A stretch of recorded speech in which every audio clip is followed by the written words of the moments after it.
সোমবার রাত শবে মেরাজ চলে এসেছে, আপনি এখনোই শবে মেরাজের নামাজ, নফল নামাজ কিভাবে পড়তে হয় আপনি জানলেন না, কোন কোন দোয়া পড়তে হয় সেটিও জানলেন না, মুনাজাতে কি পড়তে হয় সেটিও জানলেন না। এই ভিডিওটি যদি মনোযোগ দিয়ে শোনেন, আপনি নামাজ কিভাবে পড়তে হয় ইনশাআল্লাহ সহজে জেনে যাবেন। এবং 6টি শ্রেষ্ঠ দোয়ার কথা বলবো, যেগুলা পড়লে কপাল খুলে যাবে, আপনি আল্লাহ পাকের সন্তুষ্টি অর্জন করবেন। এবং মুনাজাতে কিভাবে দোয়া করলে আল্লাহ রাব্বুল আলামিন আপনার দোয়া কবুল করে নেবেন। প্রিয় দিনদার ইমানদার মুসলিম ভাই ও বোন, এই শবে মেরাজ অত্যন্ত দামি, কারণ আল্লাহর নবী সাল্লাল্লাহু আলাইহি ওয়াসাল্লামের জীবনের সবচেয়ে শ্রেষ্ঠ ঘটনা হলো শবে মেরাজ। এই মহামান্বিত রজনীতে আপনি সোমবার রাত, এই মহামান্বিত রজনী শবে মেরাজের রাত আপনি এই আমলগুলা যদি করতে পারেন, আমি বলে দিব কপাল খুলে যাবে। প্রিয় দিনদার ইমানদার মুসলিম ভাই ও বোন, আমলগুলা বলার আগে ভূমিকাতে শবে মেরাজের সংক্ষিপ্ত ঘটনাটি বলবো, কারণ যদি ঘটনাটি না বলি হক আদায় হবে না। আর আমরা যেহেতু মুসলিম, প্রতিটা মুসলিম নর নারী যুবক যুবতী ঘটনাটি জানা সকলের অত্যন্ত জরুরি।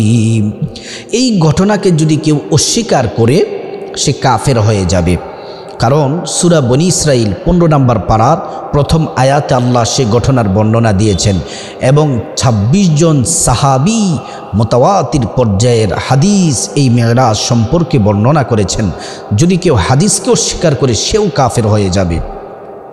প্রিয় দিনদার ইমানদার মুসলিম ভাই ও বোন, আল্লাহ রাব্বুল আলামিন কোরআনুল কারীমে বলেন, সুবহানাল্লাযী আসরা বিআবদিহি লাইলাম মিনাল মাসজিদিল হারামি ইলাল মাসজিদিল আকসা আল্লাযী বারাকনা হাওলাহু লিনুরিয়াহু মিন আয়াতিনা ইন্নাহু হুয়াস সামিউল বাসীর। আল্লাহ পাক এই ঘটনা বর্ণনা করতে গিয়ে আল্লাহ নিজেই প্রথমে পড়ে নিলেন সুবহান। আল্লাহ রাব্বুল আলামিন বললেন, আমি আমার নবী মুহাম্মদুর রাসূলুল্লাহ, আমি আমার বান্দা আমার নবীকে মসজিদে হারাম থেকে মসজিদে আকসায় রাতের কিছু অংশে ভ্রমণ করিয়েছি। সুবহানাল্লাহি ওয়া বিহামদিহি। প্রিয় দিনদার ইমানদার মুসলিম ভাই ও বোন, আল্লাহর নবী সাল্লাল্লাহু আলাইহি ওয়াসাল্লাম উম্মে হানির ঘরে শুয়ে আছেন। আল্লাহর নবীর কাছে জিবরাইল আলাইহিস সালাম আসলেন, হযরতে মিকাইল আলাইহিস সালাম আসলেন। আল্লাহর নবীর ঘরের ছাদটাকে সরিয়ে দিলেন, নবীজিকে সেখান থেকে নিয়ে গেলেন, নবীজিকে হাতিমে কাবার মধ্যে নিয়ে গেলেন। আল্লাহর নবীর সিনা চাক করা হলো, বুকটাকে দুখণ্ড করা হলো, ওপেন হার্ট সার্জারি করা হলো। আল্লাহর নবীর ভিতর থেকে কলবটা বের করা হলো, হৃদয়টা বের করা হলো। আবে জমজমের পানি দিয়ে আল্লাহর নবী সাল্লাল্লাহু আলাইহি ওয়াসাল্লামের কলবটাকে ধৌত করা হলো। আল্লাহু আকবার। তারপর জিবরাইল একটি পেয়ালা নিয়ে আসলেন, সেই পেয়ালার মধ্যে ছিল ঈমান আর হিকমত। আল্লাহর নবীর ভিতরে কলবের মধ্যে ঈমান আর হিকমত দিয়ে দিলেন। তারপরে বুকটাকে জোড়া লাগিয়ে হাতটাকে মেসেজ করে দিলেন, সাথে সাথে বুকের জোড়া লেগে গেল। সুবহানাল্লাহ। আল্লাহর নবী সাল্লাল্লাহু আলাইহি ওয়াসাল্লামকে মেরাজ গমন করার জন্য আল্লাহ রাব্বুল আলামিন জান্নাত থেকে বোরাক পাঠিয়েছেন। বোরাকটি ছিল অত্যন্ত ছোট একটি প্রাণীর মতো। এই বোরাকের পিঠে যখন আল্লাহর নবী সাল্লাল্লাহু আলাইহি ওয়াসাল্লাম উঠবেন, বোরাকটা নাড়াচাড়া শুরু করলো, লাফালাফি শুরু করে দিল। জিবরাইল বললেন, ও বোরাক, কেন তুমি লাফালাফি করছো? তুমি কি জানো কি তোমার পিঠে আল্লাহর সৃষ্টির সবচেয়ে সম্মানী যিনি, তিনি তোমার পিঠে আরোহণ করবেন? এ কথা শুনে বোরাক লজ্জিত হয়ে গেল, স্থির হয়ে দাঁড়িয়ে রইল। আল্লাহর নবী এবং জিবরাইল উঠলেন, মিকাইল উঠলেন। এবার বোরাকের মাধ্যমে মুহূর্তের মধ্যেই ফিলিস্তিন, যেখানে মসজিদ আকসা জেরুজালেম মসজিদে আকসার মধ্যে মুহূর্তের মধ্যেই পৌঁছে গেলেন। সুবহানাল্লাহ। সেখানে বোরাক থেকে নামলেন। বোরাক থেকে নেমে জিব্রাইল বোরাকের রশিটাকে একটি পাথরের সাথে বাঁধ দিলেন। তারপরে সেখান থেকে আল্লাহর নবী সাল্লাল্লাহু আলাইহি ওয়াসাল্লাম মসজিদে আকসায় প্রবেশ করলেন। আশ্চর্য বিষয় হলো, মসজিদে আকসায় গিয়ে দেখেন সমস্ত নবীরা, সমস্ত রসুলরা মসজিদে আকসায় উপস্থিত। কানায় কানায় মসজিদে আকসা পূর্ণ হয়ে গেছে। সুবহানাল্লাহ। আদম আলাইহিস সালাম থেকে শুরু করে ঈসা রূহুল্লাহ পর্যন্ত সব পয়গম্বর রসুলরা উপস্থিত। একজন আজান দিলেন। আজান হয়ে গেছে। নামাজ পড়ানোর জন্য আল্লাহ রাব্বুল আলামিন জিব্রাইলকে বললেন, আমার বন্ধুকে ইমামের জায়গায় নিয়ে যাও। সুবহানাল্লাহ। জিব্রাইল আল্লাহ রসুলের ডান হাত ধরে ইমামের জায়গায় নিয়ে গেলেন। 2 রাকাত নামাজ পড়লেন। প্র্যাকটিক্যালি আল্লাহর রসুল সাল্লাল্লাহু আলাইহি ওয়াসাল্লামের মর্যাদা সকল নবীদের থেকে শ্রেষ্ঠ করে দিলেন। সুবহানাল্লাহ। সেখান থেকে আল্লাহর নবী সাল্লাল্লাহু আলাইহি ওয়াসাল্লাম আবার মেরাজ গমন শুরু করলেন। প্রথম আসমানে গেলেন। আদম আলাইহিস সালামের সাথে আবার সাক্ষাৎ হলো। দ্বিতীয় আসমানের মধ্যে গেলেন। হযরতে ঈসা, হযরতে ইয়াহইয়া আলাইহিস সালামের সাথে সাক্ষাৎ হলো। তৃতীয় আসমানের মধ্যে গেলেন। হযরতে ইউসুফ আলাইহিস সালামের সাথে সাক্ষাৎ হলো। চতুর্থ আসমানের মধ্যে গেলেন। হযরতে ইদ্রিস আলাইহিস সালামের সাথে সাক্ষাৎ হলো। পঞ্চম আসমানে গেলেন। হযরতে হারুন আলাইহিস সালামের সাথে সাক্ষাৎ হলো। ষষ্ঠ আসমানে গেলেন। হযরতে মূসা আলাইহিস সালামের সাথে সাক্ষাৎ হলো। সপ্তম আসমানের মধ্যে গেলেন। হযরতে ইব্রাহিম ও খলিলুল্লাহর সাথে সাক্ষাৎ হলো। আল্লাহর নবীর সাথে ইব্রাহিম ও খলিলুল্লাহর কথোপকথন চলছে। জান্নাতের কিছু কথা বললেন। আর বললেন, মুহাম্মদ সাল্লাল্লাহু আলাইহি ওয়াসাল্লাম আপনার উম্মতকে এই দোয়াটি পড়তে বলবেন। আপনার উম্মত যদি দোয়াটি পড়ে, একবার পড়লে জান্নাতে একটি খেজুর গাছ হবে, 10 বার পড়লে 10টি, 100 বার পড়লে 100টি, 500 বার পড়লে 500টি, যতবার পড়বে ততবার জান্নাতে খেজুর গাছের মালিক হয়ে যাবে। দোয়াটি হলো সুবহানাল্লাহি ওয়ালহামদুলিল্লাহি ওয়ালা ইলাহা ইল্লাল্লাহু ওয়াল্লাহু আকবার। দোয়াটি আবারও বলছি, সুবহানাল্লাহি ওয়ালহামদুলিল্লাহি ওয়ালা ইলাহা ইল্লাল্লাহু আল্লাহু আকবার। সেখান থেকে আল্লাহর নবী সাল্লাল্লাহু আলাইহি ওয়াসাল্লাম সিদরাতুল মুনতাহায় গেলেন। সিদরাতুল মুনতাহা হলো বড়ই গাছ। এই সিদরাতুল মুনতাহার পাশেই হলো আল্লাহর জান্নাত। আল্লাহ কোরআনে বলেন, ইনদা সিদরাতিল মুনতাহা ইনদাহা জান্নাতুল মাওয়া। সুবহানাল্লাহি ওয়া বিহামদিহি। প্রিয় ভাইয়েরা আমার মুসলিম মা বোনেরা, আপনারা ভালো করে শুনুন। সেখানে আল্লাহর নবী সাল্লাল্লাহু আলাইহি ওয়াসাল্লামকে মহান আল্লাহ পাক 3টি জিনিস উপহার দিলেন। 1 নম্বর হলো 5 ওয়াক্ত নামাজ। 5 ওয়াক্ত নামাজ। দ্বিতীয় নম্বর হলো সূরাতুল বাকারার শেষের 2 আয়াত। 3 নম্বর হলো আল্লাহর নবীকে আল্লাহ রাব্বুল আলামিন সুসংবাদ দিলেন, ওগো হাবিব, বন্ধু আমার, আপনার উম্মতের আমল নামায় যদি শিরিকের গুনাহ যদি না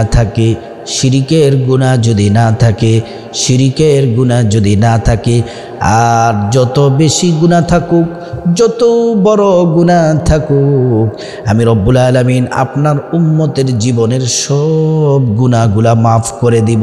সুবহানাল্লাহ। সমস্ত গুনাহ আল্লাহ রাব্বুল আলামিন মাফ করে দিবেন। সেখান থেকে আরও উপরে চলে যেতে লাগলেন। আল্লাহর নবী সাল্লাল্লাহু আলাইহি ওয়াসাল্লাম খসখস আওয়াজ এমন একটি শব্দ শুনলেন, যেমনটি আমরা কলম দিয়ে যখন খাতার মধ্যে লিখি যেমন আওয়াজ হয়, আল্লাহর নবী সাল্লাল্লাহু আলাইহি ওয়াসাল্লাম তেমন আওয়াজ শুনলেন। জিব্রাইলকে জিজ্ঞেস করলেন, জিব্রাইল এটা কিসের আওয়াজ? জিব্রাইল বলল, এটা হলো কলম লিখতেছে। বলে কে লিখে? ফিরিস্তারা লিখে। আল্লাহর হুকুমে ফিরিস্তারা মানুষের ভাগ্য তাকদীর লিখে। কত কাঙ্গাল ধনী হয়ে যায়, কত কাঙ্গাল রাজা বাদশাহ হয়ে যায়, কত রাজা বাদশাহ জেলখানার কয়েদি হয়ে যায়। সেখান থেকে জান্নাত ভ্রমণ করলেন, জাহান্নাম দেখলেন। আল্লাহ পাকের দিদার দিয়ে রাসূলুল্লাহ সাল্লাল্লাহু আলাইহি ওয়াসাল্লামকে ধন্য করে দিলেন। তারপর রাসূলুল্লাহ সাল্লাল্লাহু আলাইহি ওয়াসাল্লাম এই হাদিয়া তোহফা নিয়ে চলে আসলেন। এই হলো শবে মেরাজের সংক্ষেপে আপনাদের সামনে তুলে ধরলাম। আরও বিস্তারিত আছে। জান্নাত দেখলেন, জাহান্নামে কী কী শাস্তি দেখলেন, সেগুলোর দিকে গেলাম না। এবার আসুন, যেহেতু মহামান্বিত রজনী, এই সোমবার রাত আপনার শবে মেরাজের রাত, এবার আসুন আপনারা প্রথমে জেনে নেবেন কত রাকাত নামাজ পড়তে হবে, নিয়ত কি, কোন সূরা দিয়ে পড়তে হবে। দ্বিতীয় নাম্বার হচ্ছে 6টি শ্রেষ্ঠ জিকির দোয়ার কথা বলবো, এই দোয়াগুলো পড়লে কপাল খুলে যাবে। 3 নাম্বার হচ্ছে আপনি মুনাজাতের মধ্যে কিভাবে দোয়া করবেন, মুনাজাত কি, মুনাজাত শুরুতে পড়বেন, মাঝখানে পড়বেন, শেষে পড়বেন, সেটিও বলে দেব ইনশাআল্লাহ। এবার প্রথমে আমরা নামাজ নিয়ে আলোচনা করি। আমরা শবে মেরাজের নামাজ, এটা নফল নামাজ। সর্বনিম্ন কমপক্ষে 2 রাকাত করে আমরা নামাজ পড়ব। 2 রাকাত, সর্বনিম্ন 2 রাকাত। তার উপরে আপনি 4 রাকাত পড়লেও পারেন, 6, 8, 10, 12 আরও বেশি পড়লেও পারেন, সমস্যা নেই। তাহলে আমরা একটি বিষয় ক্লিয়ার হলাম, সর্বনিম্ন হলো 2 রাকাত। 2 রাকাত 2 রাকাত করে সালাম ফিরাতে হবে। 2 রাকাত পরে সালাম ফিরাবেন, 2 রাকাত করে সালাম ফিরাবেন। আপনি উপরে যত রাকাত পড়তে পারেন। রাকাতের বিষয়টা ক্লিয়ার হলো। এবার আসুন আমি বাংলাতে নিয়তটি আপনাদেরকে সহজ করে বলে দিই, যেন যারা শিক্ষিত আমার মা বোনেরা আছেন এবং গ্রামের সহজ সরল আমার সম্মানিত মা বোনেরা আছেন, আমি সকলকেই বলছি, আপনারা বাংলাতে যদি নিয়তটি বলে দিই তাহলে সহজে সবাই জানতে পারবেন। নিয়তটি হলো কেবলামুখী হবেন, তার আগে উত্তমভাবে ওযু করবেন, শরীর যেন পবিত্র থাকে। পবিত্র জায়নামাজ বিছিয়ে আপনি কেবলামুখী হয়ে বলবেন, আমি আল্লাহর সন্তুষ্টির জন্যে 2 রাকাত শবে মেরাজের নামাজের নিয়ত করতেছি। আল্লাহু আকবার। আরেকবার বলে দিচ্ছি, আমি কেবলামুখী হয়ে আল্লাহর সন্তুষ্টির জন্য 2 রাকাত শবে মেরাজের নামাজের নিয়ত করতেছি। আল্লাহু আকবার। এবার আসুন কোন কোন সূরা দিয়ে আপনি নামাজটি পড়বেন। সবথেকে সহজ কথা হলো, আপনি যে সূরা পারেন, আপনার যে সূরা জানা আছে, আপনি ভালো পারেন, শুদ্ধ পারেন, সে সূরা দিয়েই নামাজটি পড়বেন। যেটা ভালো পারেন, যে সূরাগুলা শুদ্ধ পারেন, সেই সূরাগুলা দিয়ে। এবার যে কোনো সূরা দিয়ে পড়তে পারেন, নির্দিষ্ট কোনো সূরা নেই। তাহলে সূরার বিষয়টাও ক্লিয়ার হয়ে গেলেন। এবার আসুন প্রশ্ন করতে পারেন যে হুজুর 2 রাকাত পরপর যে সালাম ফিরাবো, সালাম ফিরানোর পরে আমাদেরকে কি কিছু পড়তে হবে? হ্যাঁ, কিছু পড়বেন। যেমন 1 বার পড়বেন আল্লাহু আকবার, 3 বার পড়বেন আস্তাগফিরুল্লাহ, আস্তাগফিরুল্লাহ, আস্তাগফিরুল্লাহ। তারপরে 10 বার দুরূদ শরীফ পড়বেন। নামাজের যেই দুরূদ আছে এই দুরূদ পড়বেন। আর নামাজের দুরূদ না পড়লে ছোট্ট একটি দুরূদ বলে দিব, সেটি পড়বেন। নামাজের দুরূদটি আগে আপনাদেরকে বলে দিচ্ছি, আপনারা মনোযোগ দিয়ে শুনুন। আল্লাহুম্মা সাল্লি আলা মুহাম্মাদ ওয়া আলা আলি মুহাম্মাদ কামা সাল্লাইতা আলা ইব্রাহিম ওয়া আলা আলি ইব্রাহিম ইন্নাকা হামিদুম মাজিদ।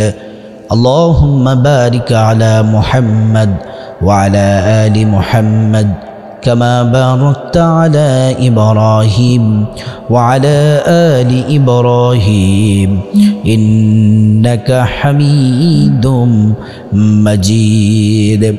এই দুরূদ ইব্রাহিম যারা না পারেন, কমপক্ষে আপনারা ছোট্ট দুরূদটি পড়বেন, সেটি হলো সাল্লাল্লাহু আলাইহি ওয়াসাল্লাম, সাল্লাল্লাহু আলাইহি ওয়াসাল্লাম, সেটি পড়বেন।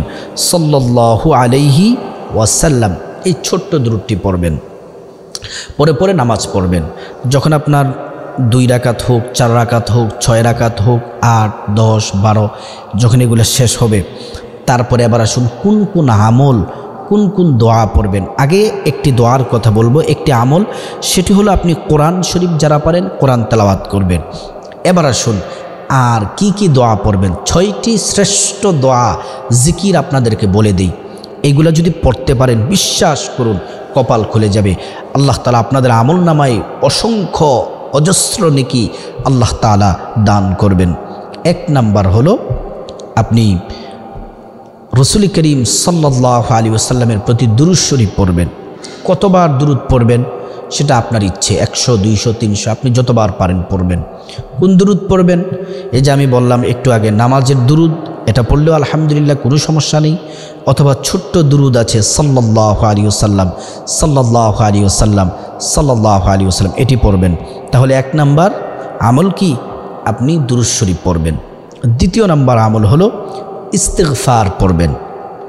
ইস্তিগফার এটি হচ্ছে আপনার শ্রেষ্ঠ একটি দোয়া। গুনাহ মাফের শ্রেষ্ঠ দোয়া হলো ইস্তিগফার। আল্লাহ কোরআনে বলছেন ফাকুলতুস্তাগফিরু রাব্বাকুম ইন্নাহু কানা গাফফারা। আল্লাহ রাব্বুল আলামিন বলছেন তোমরা যদি ইস্তিগফার করো তোমাদের সব গুনাহগুলো মাফ করে দিব, আর গায়ব থেকে আল্লাহ তাআলা এমন এমন জায়গা থেকে আপনার জন্য রিজিক পাঠাবেন আপনি কল্পনাও করতে পারবেন না। তাহলে 1 নাম্বার শ্রেষ্ঠ দোয়া হলো দুরুদ। 2 নাম্বার বললাম ইস্তিগফার। ইস্তিগফার যারা সাইয়্যিদুল ইস্তিগফার পারেন সেটা পড়ার চেষ্টা করবেন, কারণ সাইয়্যিদুল ইস্তিগফার হচ্ছে শ্রেষ্ঠ ইস্তিগফার। আমি বলে দিচ্ছি আল্লাহুম্মা আনতা রাব্বি লা ইলাহা ইল্লা আনতা খলাকতানি ওয়া আনা আবদুকা ওয়া আনা আলা আহদিকা ওয়া ওয়া'দিকা মাস্তাতা'তু আউযু বিকা মিন শাররি মা সানা'তু আবুউ লাকা বিনি'মাতিকা আলাইয়া ওয়া আবুউ লাকা বিযামবি ফাগফিরলি ফাইন্নাহু লা ইয়াগফিরুয যুনুবা ইল্লা আনতা। এটা হচ্ছে সাইয়্যিদুল ইস্তিগফার। আর যারা সাইয়্যিদুল ইস্তিগফার না পারেন কমপক্ষে ছোট্ট ইস্তিগফারটি পড়বেন, আস্তাগফিরুল্লাহ আস্তাগফিরুল্লাহ আস্তাগফিরুল্লাহ। তাহলে শ্রেষ্ঠ 2টি আমল দোয়া জিকিরের কথা বলে দিলাম। 3 নম্বরে যে দোয়াটি পড়বেন সেটি হলো ইব্রাহিম আলাইহিস সালাম যেই দোয়াটি শিখিয়েছিলেন, এই যে খেজুর গাছ হবে, একবার পড়লে জান্নাতে 1টি খেজুর গাছের মালিক হবেন, 2বার পড়লে 2টি খেজুর গাছের মালিক হবেন। যতবার পড়বেন ততবার সেটি হলো সুবহানাল্লাহি ওয়ালহামদুলিল্লাহি ওয়ালা ইলাহা ইল্লাল্লাহু আল্লাহু আকবার। সুবহানাল্লাহি ওয়ালহামদুলিল্লাহি ওয়ালা ইলাহা ইল্লাল্লাহু আল্লাহু আকবার। এ হলো 3 নম্বর শ্রেষ্ঠ দোয়ার কথা বলে দিলাম। 4 নম্বরে আপনি যে দোয়াটি পড়বেন সেটি হলো, ভালো করে মনোযোগ দিয়ে শুনুন, সহজ, যেটি পড়লে আল্লাহ পাক আপনার মনের আশা পূরণ করবেন। আল্লাহ সুবহানাহু তাআলা আপনার মনের যা আশা আকাঙ্ক্ষা আছে সব পূরণ করবেন। সেটি হলো ইয়া যাল জালালি ওয়াল ইকরাম, ইয়া যাল জালালি ওয়াল ইকরাম, ইয়া যাল জালালি ওয়াল ইকরাম, ইয়া যাল জালালি ওয়াল ইকরাম। মনের আশা পূরণ হবে। এই হলো 4টি দোয়া। 5 নম্বর যে দোয়াটি পড়বেন, যত বিপদ আছে, মুসিবত আছে, টেনশন আছে, যত ধরনের কঠিন সহজ, যত কঠিন হোক, যত বিপদ আছে আল্লাহ তাআলা সব বিপদ দূর করে দিবেন। 5 নম্বর সে দোয়া জিকিরটি হলো লা ইলাহা ইল্লা আনতা সুবহানাকা ইন্নী কুনতু মিনাজ জালিমিন। লা ইলাহা ইল্লা আনতা সুবহানাকা ইন্নী কুনতু মিনাজ জালিমিন। এটা পড়বেন, বিপদ দূর হবে। 6 নম্বর যে দোয়াটি পড়বেন সেটি হলো, ওইটি পড়লে আপনার যত কঠিন রোগ থাকুক, যত অসুস্থতা থাকুক, ইনশাআল্লাহ আল্লাহ তাআলা পরিপূর্ণ আপনাকে সুস্থতার নিয়ামত দান করবেন। সেটি হলো রব্বি আন্নী মাসসানিয়াদ দুররু ওয়া আনতা আরহামুর রাহিমিন। রব্বি আন্নী মাসসানিয়াদ দুররু ওয়া আনতা আরহামুর রাহিমিন। রব্বি আন্নী মাসসানিয়াদ দুররু ওয়া আনতা আরহামুর রাহিমিন। এই 6টি দোয়া আপনি পড়বেন। পড়ার পরে আপনি এবার আসুন মুনাজাত।